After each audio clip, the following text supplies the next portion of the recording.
fundadora. Na Grécia, os rituais do casamento imitavam o exemplo de Zeus, unindo-se em segredo com Hera. Pausânias, 2, 36, 2. Diodoro de Sicília nos diz que a hierogamia de Creta era imitada pelos habitantes daquela ilha. Em outras palavras, a união cerimonial encontrava sua justificação no evento primordial que teria ocorrido em ilho tempore. O que precisa ser destacado é a estrutura cosmogônica de todos esses rituais matrimoniais. Não se trata meramente de imitar um modelo exemplar, a hierogamia entre o céu e a terra. A consideração principal é o resultado dessa hierogamia, isto é, a criação cósmica. Por isso é que, na Polinésia, quando uma mulher estéril deseja ser fecundada, ela imita o gesto exemplar da mãe primordial, que, em ilho tempore, foi posta deitada no chão pelo grande deus Sil. E o mito cosmogônico é recitado na mesma ocasião. Já nos procedimentos do divórcio, ao contrário, canta-se uma invocação em que é apregoada a separação entre o céu e a terra. A recitação ritual do mito cosmogônico, por ocasião dos casamentos, é corriqueira entre numerosos povos. Voltaremos a este tema mais adiante.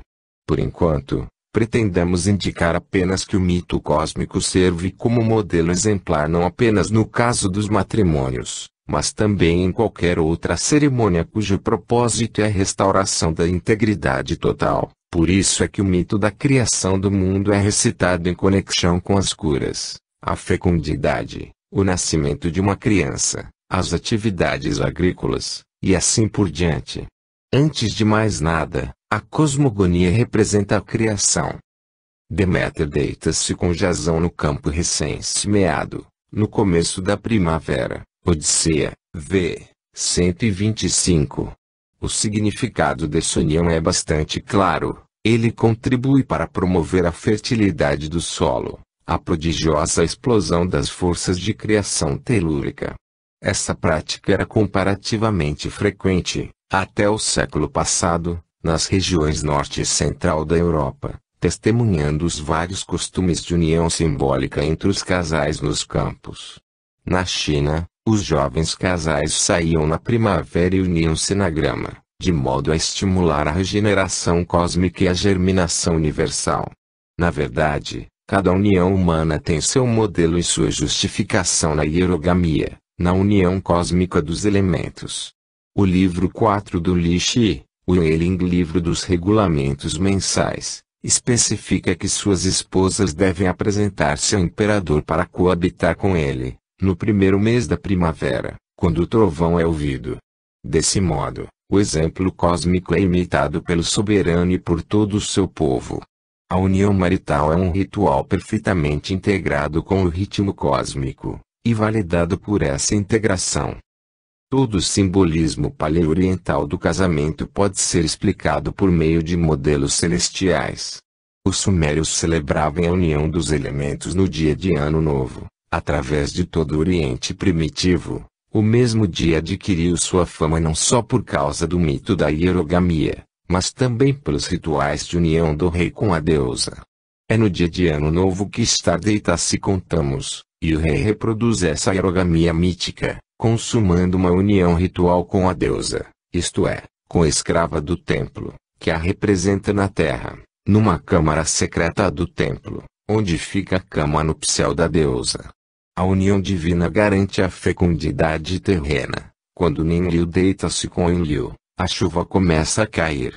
A mesma fecundidade é garantida por meio da união cerimonial do rei, a dos casais na terra, e assim por diante. O mundo é regenerado toda vez que a hierogamia é imitada, isto é, sempre que se consuma a união matrimonial. O Hochzeit alemão é derivado do festival de Ano Novo, o Hochzeit. O casamento regenera o ano, e, consequentemente, confere fecundidade, riqueza e felicidade. A semelhança entre o ato sexual e o trabalho agrícola é frequente em inúmeras culturas. No Satapatha Brahmana, vi. 2, 5, a terra é comparada com o órgão feminino da geração, Yoni, e a semente ao sêmen masculino. Vossas mulheres são vossos cultivos, portanto, Entrai na vossa lavoura da maneira como escolheres. Corã 2, 223. A grande maioria das orgias coletivas usa como justificativa ritual a desculpa de nutrir as forças da vegetação. As orgias realizam-se em certos períodos críticos do ano, como, por exemplo, no momento em que brotam as sementes ou a plantação amadurece para a colheita, e sempre há uma hierogamia como seu modelo mítico. É o caso da orgia praticada pela tribo Ewe, África Ocidental, no momento em que a cevada começa a brotar. A orgia é legitimada por uma hierogamia. Garotas muito jovens são oferecidas ao deus Piton. Esse mesmo tipo de legitimação é encontrado entre os Orãos. Sua orgia realiza-se em maio, no momento da união entre o deus Sol e a deusa Terra. Todos esses excessos orgíacos encontram sua justificação, de um modo ou de outro, no ato cósmico ou biocósmico, a regeneração do ano, o período crítico da colheita, e assim por diante. Os rapazes que desfilavam sem roupas pelas ruas de Roma durante a Floralha, 28 de abril, ou na Lupercalia, tocavam o corpo das mulheres para exorcizar sua esterilidade. As liberdades permitidas em toda a Índia por ocasião do festival Holi, a libertinagem vista como regra na Europa Central e do Norte, no momento do festival da colheita, e contra a qual as autoridades eclesiásticas lutavam com enorme persistência. Todas essas manifestações também tinham um protótipo humano, cuja tendência era a instituição da fertilidade e abundância universal. Para os propósitos deste estudo, não importa saber até que ponto os rituais de casamento e as orgias teriam criado os mitos que os justificavam. O importante é que aqui, tanto as orgias como o casamento, constituíam rituais que imitavam gestos divinos, ou certos episódios do drama sagrado do cosmo, a legitimação dos atos humanos por intermédio de um modelo extra-humano. Se o mito algumas vezes seguia o ritual, como, por exemplo, as uniões cerimoniais pré-conjugal precedendo o aparecimento do mito das relações pré-conjugais entre Hera e Zeus, mito que serviu para justificá-las. O fato, de modo algum, diminui o caráter sagrado do ritual. O mito é tardio apenas em sua formulação, mas seu conteúdo é arcaico, e refere-se aos sacramentos, isto é, aos atos que pressupõem uma realidade absoluta, uma realidade que é extra-humana. Arquétipos de atividades profanas. Em resumo, podemos dizer que o mundo arcaico nada sabe a respeito de atividades profanas. Todos os atos que possuem significado definido, a caça, a pesca, a agricultura, de algum modo participam do sagrado. Como veremos adiante, de maneira bem mais clara, as únicas atividades profanas são aquelas que não possuem qualquer significado mítico, isto é, que carecem de modelos exemplares. Assim, podemos dizer que, para o mundo arcaico, qualquer atividade irresponsável, em busca de um propósito definido, era um ritual. Mas, como a maior parte dessas atividades passou por um longo processo de dessacralização, tendo se transformado em profanas nas sociedades modernas, achamos apropriado agrupá-las de maneira separada. Vamos tomar a dança como exemplo. Originalmente, todas as danças eram sagradas, em outras palavras, elas desfrutavam de um modelo extra-humano. Em alguns casos, o modelo podia ser um animal totêmico ou emblemático, cujos movimentos eram reproduzidos com a finalidade de conjurar sua presença concreta, por meio da magia, para aumentar seus números, para que o homem obtivesse incorporação no animal. Em outros casos, o modelo talvez fosse revelado por uma divindade, por exemplo, a pírrica, uma dança marcial criada por Atenas, ou por um herói, cf. a dança de Teseu, no labirinto. E a dança podia ser executada com a finalidade de obter comida, de homenagear os mortos, ou para a garantia de uma boa ordem no cosmo. Tinha lugar durante ocasiões de iniciação, de cerimônias mágico-religiosas, de casamentos, e assim por diante. Mas esses detalhes todos não precisam ser discutidos aqui. O que nos interessa mais é sua suposta origem extra-humana, porque cada uma das danças foi criada em illo tempore, no período mítico, por um ancestral, um animal totêmico, um deus, ou um herói. Os ritmos coreográficos encontram seu modelo fora da vida profana do homem, independente de reproduzirem os movimentos do animal totêmico ou emblemático, ou os movimentos das estrelas, independente de elas próprias se constituírem em rituais, passos, saltos e gestos labirínticos, praticados com instrumentos cerimoniais. O fato é que uma dança sempre imita um gesto arquetípico, ou comemora um momento mítico. Em suma, ela é uma repetição, e, consequentemente, uma reatualização, de luta e impulso, daqueles dias. As lutas, conflitos e guerras, na maior parte dos casos, têm uma causa e função ritual. Representam uma estimulante oposição entre as duas metades de um clã, ou uma luta entre os representantes de duas divindades. Por exemplo, no Egito, o combate entre dois grupos representando Osíris e Sete, mas isso sempre comemora um episódio do drama cósmico e divino. Em nenhum caso a guerra, ou duelo, tem explicação por meio de motivos racionalistas. Occart soube colocar muito bem o papel ritual das hostilidades. Cada vez que se repete um conflito, existe a imitação de um modelo arquetípico. Na tradição nórdica, o primeiro duelo foi realizado quando Thor, provocado pelo gigante Hrungnir, encontrou-se com ele na fronteira e o derrotou, num único combate. O mesmo motivo é encontrado de novo na mitologia indo-europeia, e Georges Dumézil o vê corretamente como uma tardia, porém autêntica versão do mesmo cenário primitivo de uma iniciação militar.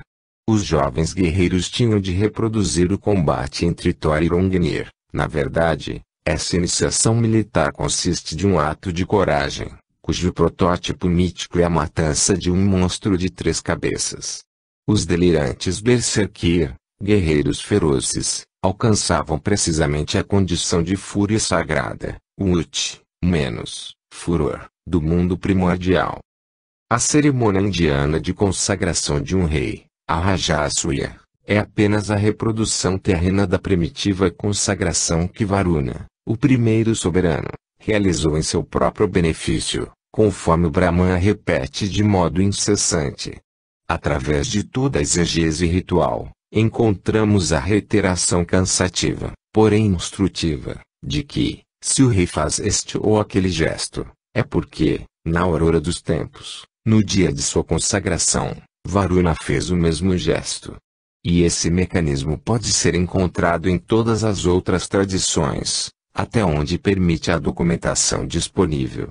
Os rituais de construção repetem o ato primordial da construção cosmogônica. O sacrifício praticado na construção de uma casa, igreja, ou ponte, é simplesmente a imitação, no plano humano, do sacrifício realizado em illo tempore, para dar nascimento ao mundo. Quanto ao valor mágico ou farmacêutico de certas ervas, também se deve a um protótipo celestial da planta, ou ao fato de que o primeiro a colhê-la foi um deus. Nenhuma planta tem valor precioso em si mesmo, mas apenas por intermédio de sua participação num arquétipo, ou pela repetição de determinados gestos e palavras que, isolando-a do plano profano, levam à sua consagração. Assim, 2 formas de encanto, usadas na Inglaterra no século XVI, durante a coleta de plantas simples, falam da origem de suas virtudes terapêuticas. Pela primeira vez, isto é, aborigine, elas teriam crescido na colina do Calvário, no ponto central da terra. Bem-vinda és tu, erva sagrada, que cresces no chão. Sobre o Monte Calvário foste encontrada. Tu és excelente para toda aflição, e curas a dor por inteiro. Em nome do doce Jesus, eu te retiro do meu canteiro. 1584. Bendita sejas, Vevém, verbena, tu que cresces no solo, pois foi no Monte Calvário que te descobriram. Curaste nosso Salvador, Jesus Cristo, estancando em seus ferimentos o sangue e a dor. Em nome do Pai, Filho, Espírito Santo, eu te retiro do chão. 1608. A eficácia dessas ervas é atribuída ao fato de seus protótipos terem sido descobertos num momento cósmico decisivo, em illo tempore, sobre o Monte Calvário. Elas receberam sua consagração por terem curado os ferimentos do Redentor. A virtude das ervas colhidas manifestava-se apenas quando a pessoa que fazia a colheita repetia esse gesto primordial de cura. Por isso é que uma antiga forma de encanto diz: vamos colher ervas para colocá-las sobre o ferimento de Nosso Senhor. Essas fórmulas de magia cristã popular dão continuidade a uma longa tradição primitiva. Na Índia, por exemplo, a erva Kapitaka, Feronia lepantum, é considerada como remédio para a cura da impotência sexual porque, aborigine, o Gandharva teria usado para restaurar a virilidade de Varuna. Assim, a colheita ritual da erva em questão representa, na verdade, uma repetição do ato praticado por Gandharva. Vós, que o Gandharva desenterrou para Varuna, cuja virilidade estava morta, nós agora desenterramos também, como erva ideal para a ereção do pênis. Atharvaveda 4.1. Uma longa invocação, no Papyrus Magique de Paris, indica a condição excepcional de que desfrutava a erva colhida. Vós fostes semeada por Cronos, recebida por Hera, preservada por Amon, cultivada por Isis, nutrida pelo Zeus chuvoso. Vós crescestes pela graça do sol e do orvalho. Para os cristãos, as ervas medicinais deviam toda sua eficácia ao fato de terem sido encontradas pela primeira vez sobre o Monte Calvário. Para os povos primitivos, por sua vez, as ervas deviam suas virtudes curativas ao fato de terem sido descobertas pelos deuses. Betônica, vós que fostes primeiro descoberta por Esculápio, ou pelo centauro Quiron, assim diz invocação recomendada por um tratado sobre ervas. Seria muito cansativo, além de desnecessário, que esse ensaio se estendesse mais ainda, para mencionar os protótipos míticos relativos a todas as atividades humanas. Por exemplo, o fato de a justiça humana, que se fundamenta na ideia de lei, ter um modelo celestial e transcendental nas normas cósmicas, tal, a Arta, Ta, Tzedek, Temis, etc., é suficientemente conhecido, tornando desnecessária nossa insistência sobre ele. Por outro lado, a afirmação de que as obras humanas são imitações daquelas da arte divina Aitareya Brahmana, 6.27, também representa um leitmotiv de estética arcaica, conforme demonstram de maneira admirável os estudos de Ananda Kakumaraswamy. É interessante observar que o próprio estado de beatitude, eudaimonia, é uma imitação da condição divina, sem mencionar os vários tipos de entusiasmos criados na alma do homem pela repetição de determinados atos, realizados pelos deuses em illo tempore, orgia dionisíaca, etc. O obrar dos deuses, eminente nas bênçãos, será ideal para especulação contemplativa, e, de todas as obras humanas, terá maior capacidade para a felicidade aquela que estiver mais perto disso. Aristóteles, Nicomachean Ethics, 1178b, 21, tornar-se, tanto quanto possível, semelhante a Deus. Platão, Theaetetus, 176 e, Aecumenis est perfectio, similitudo de São Tomás de Aquino. Devemos acrescentar aqui que, para as sociedades tradicionais, todos os mais importantes atos da vida eram revelados à aborigine, pelos deuses ou heróis. Os homens limitam-se a repetir esses gestos exemplares e paradigmáticos ad infinitum. Segundo as tradições da tribo In, da Austrália, Daramurum, o pai de todos, teria inventado, para seu benefício, todos os utensílios e armas que eles sempre empregaram, até os dias atuais. Da mesma forma, as tradições da tribo Kurnai afirmam que Mungangawa, o Ser Supremo, teria vivido entre eles, aqui na Terra, no princípio dos tempos, de modo a ensinar a seus membros como fazer seus implementos, barcos, armamentos, enfim, todas as artes que eles conhecem. Na Nova Guiné, inúmeros mitos falam de longas viagens pelo mar, e, desse modo, são produzidos exemplos para os viajantes modernos, assim como para todas as demais atividades, sejam elas de amor, de guerra, de produção de chuva, pesca, ou qualquer outra, mito, abrindo precedentes para as fases das construções, o tabu sobre o intercurso sexual, etc. Quando um navegante vai para o mar, ele personifica o herói mítico Aori. Usa as roupas que se supõe terem sido usadas por Aori, com o rosto pintado de preto, e, prematuramente, de certo modo, levando nos cabelos o mesmo tipo de amor que Aori teria arrancado da cabeça de Viri. Dança sobre a plataforma e estende os braços, imitando as asas de Aori. Um homem me contou que, quando ia caçar peixes, com arco e flecha, pensava ser o próprio Kivavia.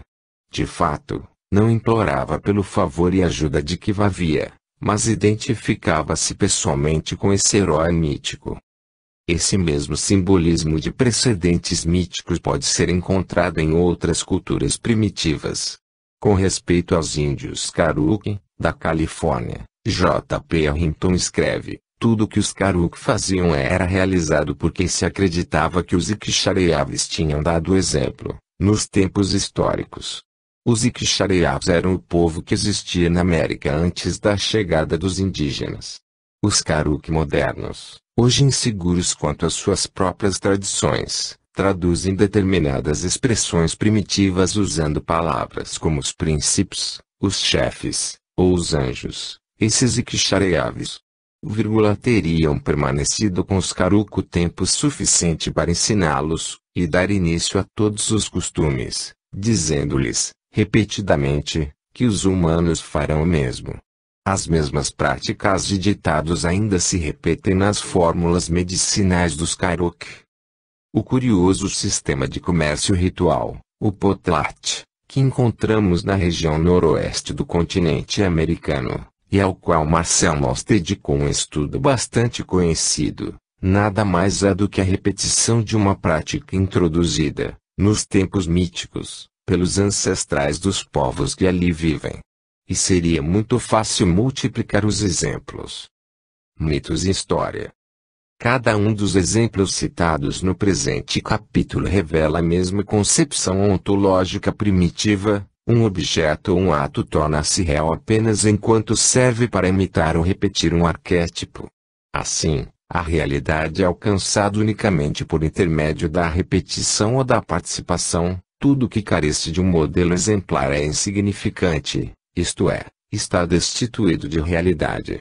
Desse modo, os homens demonstram uma tendência no sentido de se tornarem arquetípicos e paradigmáticos. Essa tendência pode até parecer paradoxal, no sentido de que o homem de uma cultura tradicional se vê como uma pessoa real apenas até o ponto em que deixa de ser ele próprio, para um observador moderno, satisfazendo-se com a imitação e a repetição dos gestos de outro.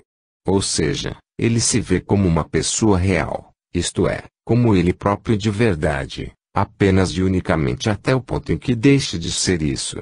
Daí, pode-se afirmar que essa ontologia primitiva tem uma estrutura platônica, e, neste caso, Platão poderia ser encarado como o destacado filósofo da mentalidade primitiva, isto é, como o pensador que conseguiu dar coerência e validade filosófica aos modos de vida e comportamento da humanidade arcaica. Obviamente, isso em nada diminui a originalidade de seu gênio filosófico, porque ele merece toda a nossa admiração por seus esforços visando justificar teoricamente essa visão da humanidade arcaica, através dos meios dialéticos que a espiritualidade de sua época colocava à sua disposição. Porém, nosso interesse aqui nada tem a ver com esse aspecto da filosofia platônica, está concentrado, isto sim, sobre a ontologia arcaica. O reconhecimento da estrutura platônica dessa ontologia não nos levaria muito longe. Não menos importante é a segunda conclusão, a ser tirada da análise dos fatos citados nas páginas precedentes, isto é, A abolição do tempo, por meio da imitação de arquétipos e da repetição de gestos paradigmáticos. Um sacrifício, por exemplo, não só reproduz com exatidão o sacrifício original, revelado por um deus aborigine, no princípio dos tempos, mas também é realizado naquele mesmo momento mítico primordial. Em outras palavras, cada sacrifício realizado repete o sacrifício inicial e coincide com ele. Todos os sacrifícios são levados a cabo no mesmo instante mítico do princípio, por meio do paradoxo do rito, ficam suspensos o tempo e a duração profanos. E isso também vale para todas as repetições, isto é, todas as limitações dos arquétipos. Por meio de uma tal imitação, o homem é projetado para a época mítica em que os arquétipos foram pela primeira vez revelados. Assim, descobrimos um segundo aspecto da ontologia primitiva, até o ponto em que um ato, ou um objeto, adquire uma determinada realidade, por intermédio da repetição de certos gestos paradigmáticos, e só assim consegue adquiri-la. Verifica-se uma abolição implícita do tempo profano, da duração, da história, e aquele que reproduz o gesto exemplar vê-se desse modo transportado para a época mítica em que sua revelação teve lugar.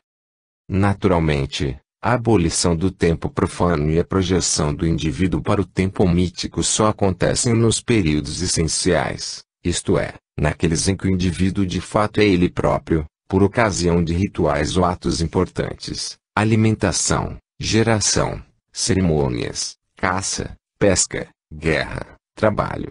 O restante de sua vida é passado em tempo profano, que carece de todo significado, na condição de transformar-se. Os textos védicos destacam com muita clareza a heterogeneidade desses dois tempos, o sagrado e o profano, da modalidade dos deuses, que se combina com a imortalidade, e também da modalidade do homem, que é combinada com a morte. Enquanto pratica a repetição do sacrifício arquetípico, o autor do sacrifício, em total ação cerimonial, abandona o mundo profano dos mortais e introduz-se no mundo divino dos imortais.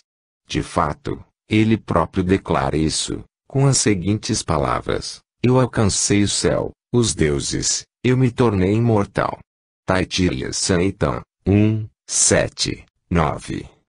No caso de lhe descer uma vez mais para o mundo profano, que abandonou durante o ritual, poderá morrer instantaneamente. Assim, diversos rituais de dessacralização tornam-se indispensáveis para restaurar o autor do sacrifício ao tempo profano.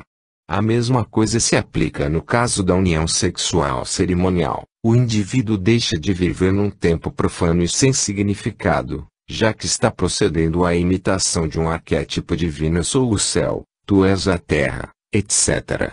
O pescador da Melanésia, quando se lança ao mar, transforma-se no herói Aori, sendo projetado para os tempos míticos, para o momento em que teve início a viagem paradigmática. Do mesmo modo como o espaço profano é abolido pelo simbolismo do centro, que projeta qualquer templo, palácio ou edifício para o mesmo ponto central do espaço mítico, qualquer ato significativo, praticado pelo homem arcaico, qualquer ato real, isto é, qualquer repetição de um gesto arquetípico, suspende a duração, apaga o tempo profano, e participa no tempo mítico. Essa suspensão do tempo profano responde a uma profunda necessidade do homem primitivo, como vamos ter oportunidade de observar no próximo capítulo ao examinarmos uma série de concepções paralelas, relativas à regeneração do tempo e ao simbolismo do Ano Novo. Teremos então ocasião de compreender o significado dessa necessidade, e veremos que o homem das culturas arcaicas tolera a história com dificuldade, tentando periodicamente aboli-la. Os fatos que já examinamos no presente capítulo terão então um significado diferente. Mas, antes de entrar na problemática da regeneração do tempo, devemos olhar, a partir de uma ótica diferente, para o mecanismo da transformação do homem em arquétipo, através da repetição. Vamos examinar um caso específico, até que ponto a memória coletiva preserva a lembrança de um evento histórico. Já tivemos oportunidade de ver que o guerreiro, seja ele quem for, imita um herói, procurando abordar esse modelo arquetípico com a maior fidelidade possível. Vamos ver agora o que a memória do povo retém em relação a um personagem histórico bastante bem documentado. Abordando o problema a partir deste ângulo, nós damos um passo para frente, porque, neste exemplo, estamos tratando com uma sociedade que, embora popular, não poderia ser chamada de primitiva. Portanto, para citar apenas um exemplo, um mito paradigmático e familiar repete a narrativa do combate entre o herói e uma serpente gigantesca, frequentemente dotada de 3 cabeças, algumas vezes substituída por um monstro marinho, Indra, Heracles, e outros, Marduk. Nos lugares onde a tradição ainda é uma coisa mais ou menos viva, os monarcas consideram-se imitadores do herói primordial. Dario via-se como um novo Traitona, o mítico herói iraniano que teria conseguido matar um monstro de 3 cabeças. Para ele e por intermédio dele a história foi regenerada, porque, na verdade, representou a revivificação, a reatualização de um mito heróico primordial. Os adversários do faraó eram considerados filhos da ruína, lobos, cães, e assim por diante. No Bookof Apocrypha, os inimigos que o faraó combate identificam-se com o dragão Apocrypha, enquanto o próprio faraó é comparado com o deus Ra, conquistador do dragão. A mesma transfiguração da história em mito, embora a partir de um ponto de vista diferente, pode ser encontrada nas visões dos profetas hebreus. De maneira a tolerar a história, ou seja, a resistir às suas derrotas militares e humilhações políticas, os hebreus interpretavam os eventos contemporâneos através do primitivo mito heróico cosmogônico, o qual, apesar de admitir a vitória provisória do dragão, acima de tudo implicava a extinção final do dragão, vencido por um rei Messias. Assim, sua imaginação dava aos reis dos gentios, Zadokite Fragmentes, 9, 19 a 20, as características do dragão. É o caso de Pompeia, descrita nos Salmos de Salomão, X, 29, e do Nabucodonosor apresentado por Jeremias, 51:34.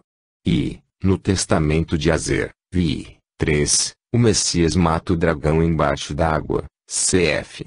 Salmos 74:13. Nos casos de Dario e do faraó, assim como acontece na tradição messiânica dos hebreus, estamos diante da concepção de uma elite, que faz a interpretação da história contemporânea por intermédio de um mito.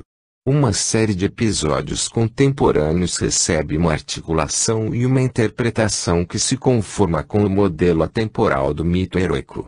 Para um hipercrítico moderno, a pretensão de Dario poderia significar um exagero ou propaganda política, a transformação mítica dos reis dos gentios em dragões. Por outro lado, poderia representar uma elaborada invenção de parte de uma minoria hebreia, incapaz de tolerar a realidade histórica, procurando confortar-se a qualquer custo, refugiando-se no mito e sonhando com coisas diferentes da realidade. Mas, além de outras, uma coisa mostra que essa interpretação é errônea, por não admitir a estrutura da mentalidade arcaica. Trata-se do fato de a memória popular aplicar um processo estritamente análogo de articulação e interpretação a eventos e personagens históricos. Se a transformação em mito da biografia de Alexandre Magno pode ser suspeita de ter uma origem literária, sendo portanto acusada de artificialismo, a mesma objeção perde a força em relação aos documentos aos quais pretendemos nos referir agora. Dieudonné de Gozon, terceiro grão-mestre dos Cavaleiros e de São João, em Rhodes, tornou-se famoso por ter conseguido matar o dragão de Melpasso. A lenda, como seria de esperar, conferiu a ele os atributos de São Jorge, conhecido por sua vitoriosa luta contra o monstro. Não é preciso dizer que os documentos do período de Gozon não fazem qualquer referência a um tal combate, que só começa a ser mencionado cerca de 2 séculos depois do nascimento do herói.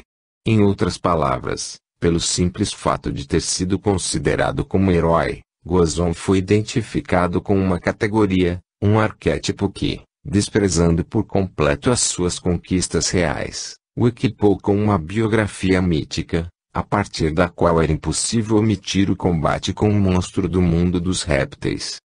Em um estudo profusamente documentado sobre a gênese de uma balada histórica, Petru Karaman mostra que, a partir de um episódio histórico estabelecido de maneira específica, a expedição contra a Polônia, realizada por Malchus Paz em 1499, durante um inverno particularmente severo, mencionada no Crônica de Leon Clavio, assim como em outras fontes polonesas, e durante o correr da qual todo um exército turco morreu na Moldávia, a balada lendária romena que narra a catastrófica expedição turca quase nada preserva, tendo o episódio histórico sido traduzido de maneira completa para uma ação mítica, Malchus Paz lutando contra o rei inverno, etc.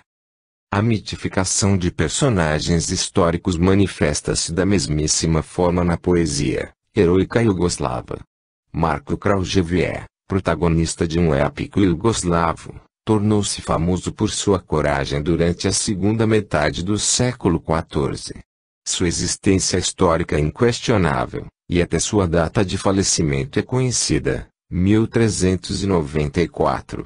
No entanto, tão logo a personalidade histórica de Marco recebeu acolhida junto à memória popular, ela foi abolida, e sua biografia obteve uma completa reconstrução, que se conformava com as normas do mito. Sua mãe foi transformada em vila, isto é, em fada, do mesmo modo que os heróis gregos eram considerados filhos de ninfas ou naedes.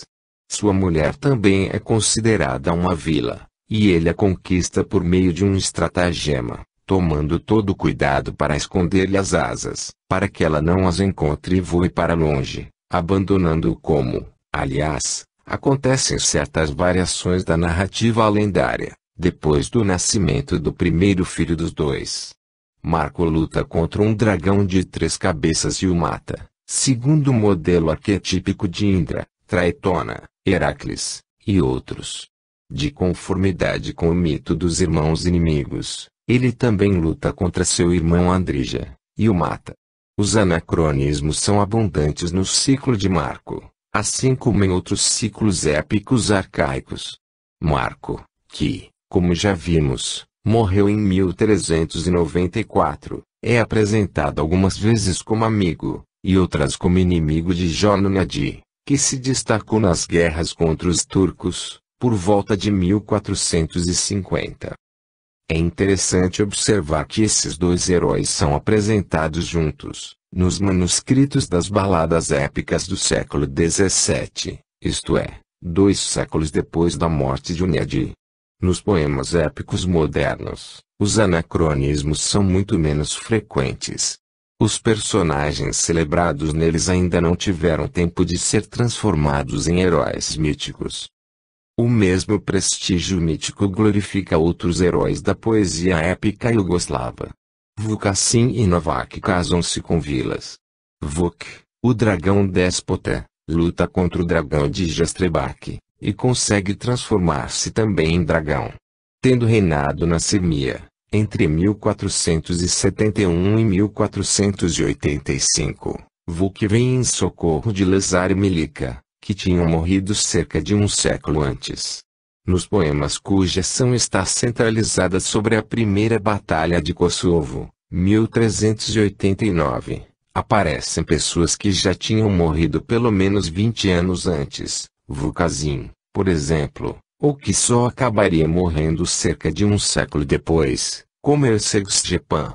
As fadas, vilas, curam os heróis feridos, ressuscitam-nos, prevêem os acontecimentos futuros para eles, advertem sobre perigos iminentes, da mesma forma que, no mito, existe sempre uma mulher para ajudar e proteger o herói. Nenhuma tribulação heroica é omitida. Acertar uma flecha numa maçã distante, saltar sobre diversos cavalos, reconhecer uma garota no meio de outras jovens que usam as mesmas roupas, e assim por diante. Determinados heróis das Beleni russas muito provavelmente estão mais vinculados a protótipos históricos. Alguns dos heróis do ciclo de Kiev são mencionados nessas crônicas. Mas termina aí a sua historicidade.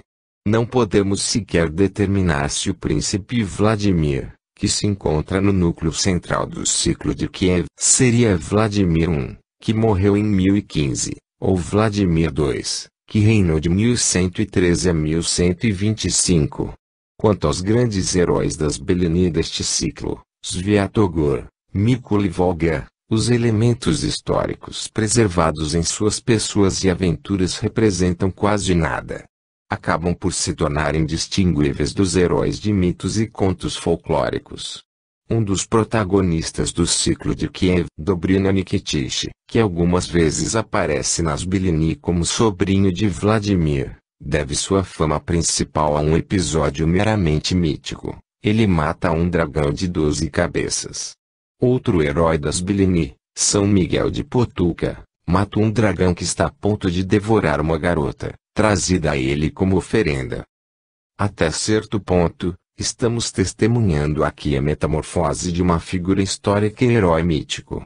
Não nos referimos simplesmente aos elementos sobrenaturais invocados como reforço às lendas. Por exemplo, o herói Volga, do ciclo de Kiev, transforma-se em pássaro ou em lobo, do mesmo modo que um xamã é uma figura das lendas primitivas. Egori nasce com pés de prata, braços de ouro, e a cabeça coberta de pérolas. Ilha de Moron parece-se com um gigante do folclore, gaba-se de poder fazer com que o céu e a terra se toquem. Mas, há mais uma coisa, essa mitificação dos protótipos históricos, que deram às canções épicas populares os seus heróis, acontece de acordo com um padrão exemplar. As figuras são produzidas conforme a imagem dos heróis do mito primitivo. Todos se parecem uns com os outros, no fato de seu nascimento milagroso, e, do mesmo modo que o encontramos numa barata e nos poemas homéricos, pelo menos um dos seus pais é divino. Da mesma forma que acontece nas canções épicas dos tártaros e dos polinésios, esses heróis realizam uma viagem para o céu ou descem ao inferno. Repetimos, então, que não vem ao caso o caráter histórico das pessoas celebradas na poesia épica. Mas, sua historicidade não resiste muito, diante da ação corrosiva da mitificação. O episódio histórico em si, por mais importante que seja, não é conservado na memória popular, e sua lembrança tampouco alimenta a imaginação popular, salvo enquanto o episódio histórico particular estiver próximo de um modelo mítico. Na Belena dedicada às catástrofes da invasão napoleônica de 1812, foi esquecido por completo o papel do czar Alexandre I como chefe do exército, do mesmo modo que se esqueceu o nome e importância da aldeia de Borodino. Tudo que sobrevive à figura de Kutuzov colocado no papel de herói popular. Em 1912, toda uma brigada sérvia viu Marco Kraujevier liderando o ataque contra o castelo de Prilep, que, vários séculos antes, tinha sido o domínio feudal desse herói popular. Um episódio particularmente heroico ofereceu suficiente oportunidade para que a imaginação popular se aproveitasse dele, comparando com as arquetípicas aventuras tradicionais de Marco, e mais ainda porque seu castelo estava em jogo. O mito é o último, e não o primeiro, estágio no desenvolvimento de um herói. Mas isso apenas confirma a conclusão a que chegaram diversos pesquisadores, Karaman, entre outros. A lembrança de um episódio histórico ou de um personagem real sobrevive na memória popular durante 2 ou 3 séculos, no máximo. E isto porque a memória popular encontra dificuldade em guardar a imagem de acontecimentos individuais e figuras reais. As estruturas por meio das quais ela funciona são diferentes, categorias, ao invés de episódios, arquétipos, em lugar de personagens históricos. Um personagem histórico se confunde com seu modelo mítico, herói, etc., enquanto que o evento acaba sendo identificado com a categoria de ações míticas, luta contra um monstro, irmãos inimigos, etc. Nos casos em que alguns poemas épicos conservam o que se chama de verdade histórica, essa verdade quase nunca tem relação com pessoas e eventos específicos, mas sim com instituições, costumes, paisagens. Assim, por exemplo, como observa Murco, os poemas épicos sérvios descrevem com bastante exatidão a vida na fronteira austro-turca e turco-veneziana, antes da Paz de Karlowitz, em 1699. Mas essas verdades históricas não estão preocupadas com personalidades ou acontecimentos, e sim com as formas tradicionais de vida social e política, cuja transformação é mais lenta do que a transformação do indivíduo, em suma, com os arquétipos. A memória da coletividade é histórica. Essa afirmativa não implica uma origem popular para o folclore, nem uma criação de caráter coletivo para a poesia épica. Murco, Schwick e outros pesquisadores colocaram em destaque o papel da personalidade criativa, do artista, na invenção e desenvolvimento da poesia épica.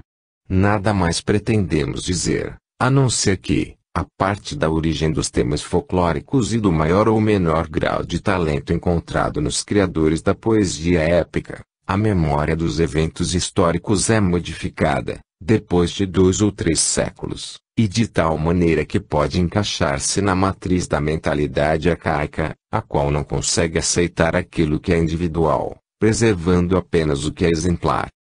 Essa redução dos eventos a categorias, e dos indivíduos arquétipos, levada a cabo pela consciência das camadas populares da Europa, quase até os nossos dias, é realizada de conformidade com a ontologia arcaica.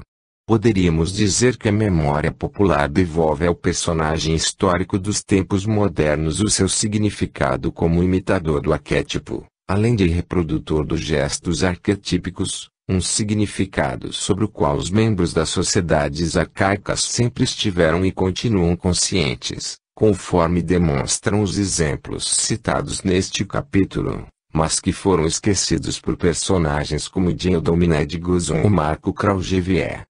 Algumas vezes, embora seja muito raro, um pesquisador esbarra casualmente na transformação de um episódio em mito.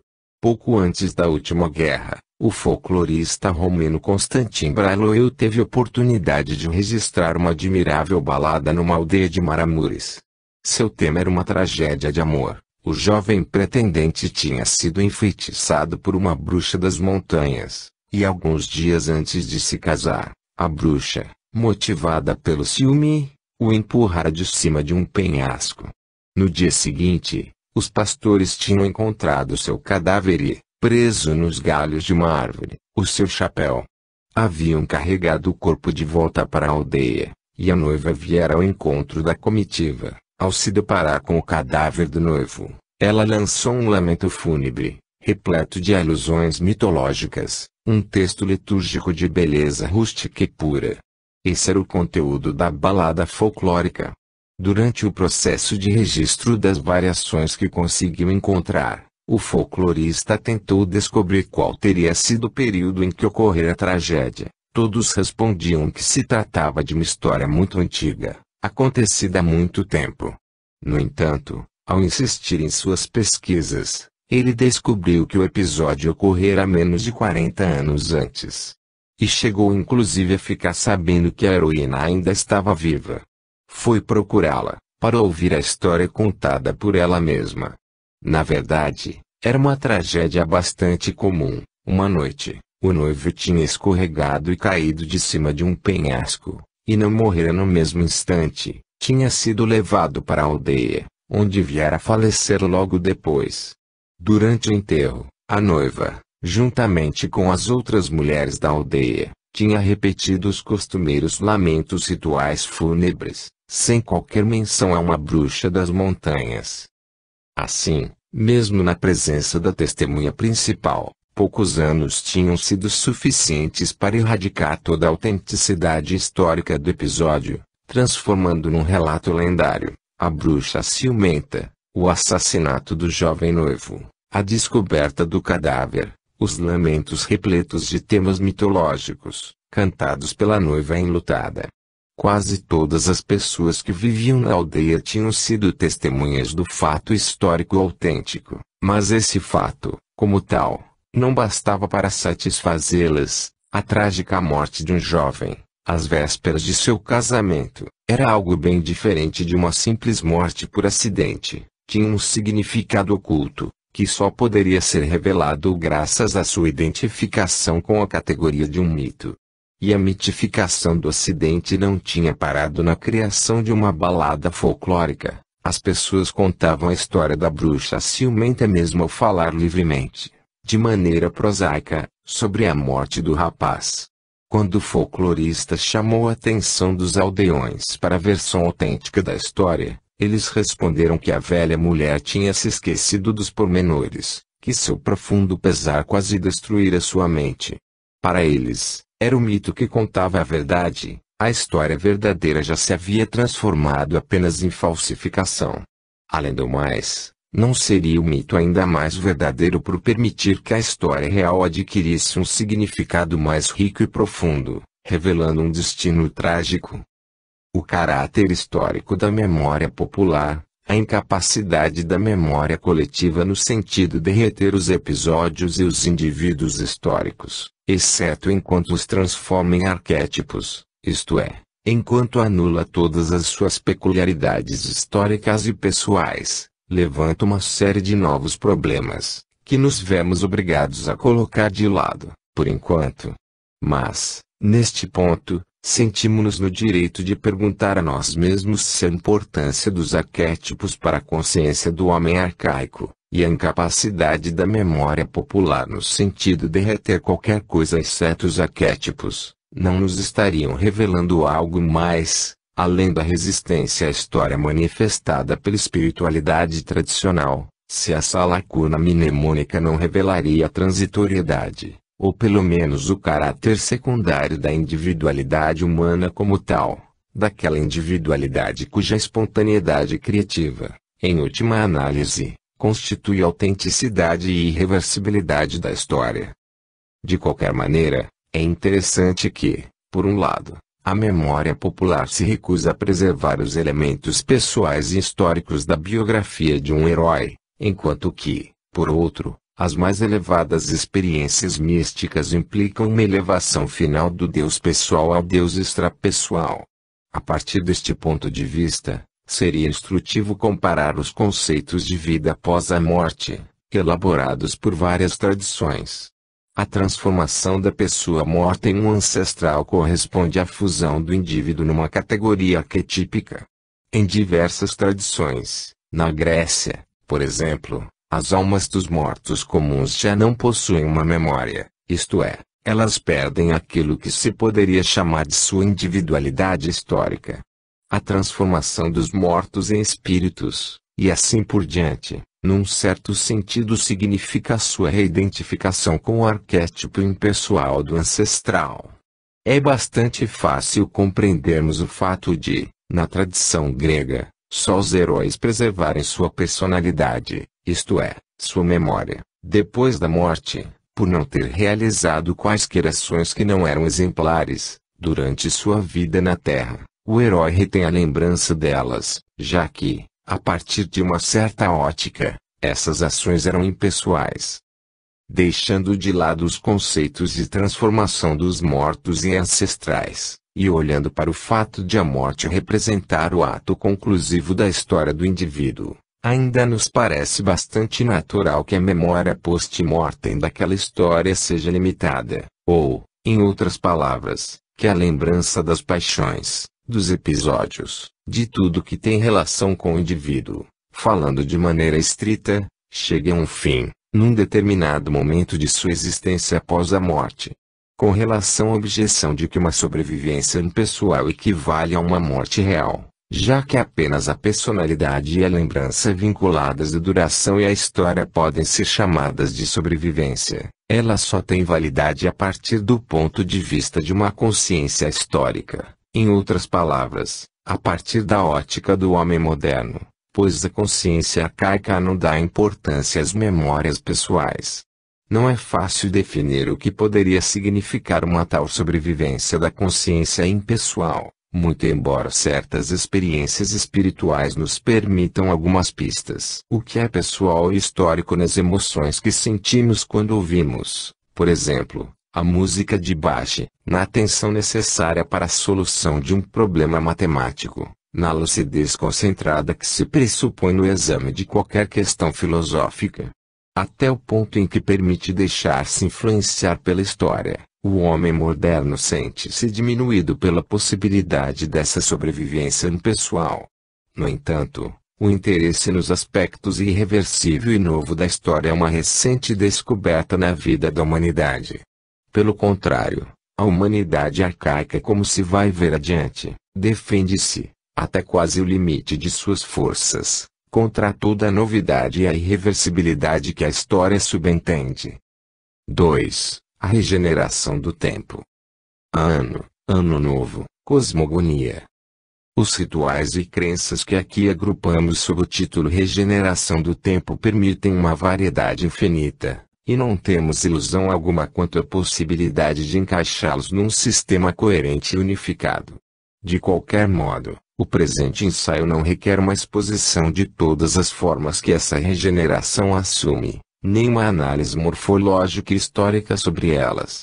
Nossa finalidade não é aprender como o calendário veio a ser constituído, nem descobrir até que ponto seria possível elaborar um sistema que compreenderia as ideias que os diversos povos fazem a respeito do ano. Na maior parte das sociedades primitivas, o Ano Novo equivale ao levantamento do tabu sobre as novas colheitas, que são assim declaradas comestíveis e inócuas para toda a comunidade. Nos lugares onde diversos tipos de grãos e frutas são cultivados, amadurecendo sucessivamente durante as diversas estações, algumas vezes encontramos a celebração de festivais do Ano Novo. Isso significa que as divisões do tempo são determinadas pelos rituais que orientam a renovação das reservas alimentares, isto é, os rituais que garantem a continuidade da vida da comunidade por inteiro.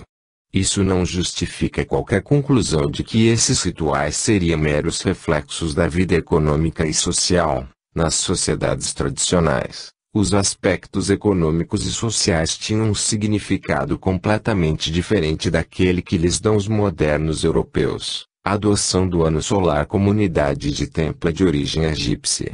A maior parte das demais culturas históricas, e mesmo o próprio Egito, até um determinado período, tinha um ano, ao mesmo tempo lunar e solar, com duração de 360 dias, ou seja, 12 meses de 30 dias cada um, ao qual foram acrescentados 5 dias intercalados. Os índios Zuni chamavam os meses de passos do ano, e o ano de passagem do tempo. O começo do ano variava de país para país, enquanto que, em diferentes períodos, introduziam-se constantes reformas nos calendários com a finalidade de fazer com que o significado ritual dos festivais combinasse com as estações às quais eles deviam corresponder. No entanto, nem a instabilidade e latitude no começo do ano novo, março-abril, 19 de julho, como no Egito primitivo setembro, outubro, dezembro a janeiro, etc., nem as diferentes durações atribuídas ao ano por povos diversos, foram capazes de diminuir a importância dada, em todos os países, ao final de um período de tempo e ao começo de um novo período. Assim, como se poderá compreender facilmente, é indiferente para nós se os Yoruba-africanos, por exemplo, dividem o ano em estação das secas e estação das chuvas, e que, entre eles, as semanas tenham 5 dias, contra a semana de 8 dias dos Bakoto. Tampouco importa se os Barundi distribuem os meses com base nas fases lunares, chegando assim a um ano de cerca de 13 meses, nem, tampouco, se os Azanti dividem cada mês em 2 períodos de 10 dias, ou de 9 dias e meio. Para nós, o fato essencial é que em toda parte existe uma concepção de final e de começo de um período de tempo, baseada na observação dos ritmos cósmicos e que faz parte de um sistema mais abrangente, o sistema de purificações periódicas, CF. Expurgos, jejum, confissão dos pecados, etc., e de regeneração periódica da vida. Essa necessidade de uma regeneração periódica nos parece ser de considerável significado em si mesma. No entanto, os exemplos que deveremos apresentar adiante vão nos mostrar algo ainda mais importante, ou seja, que uma regeneração periódica do tempo pressupõe, de um modo mais ou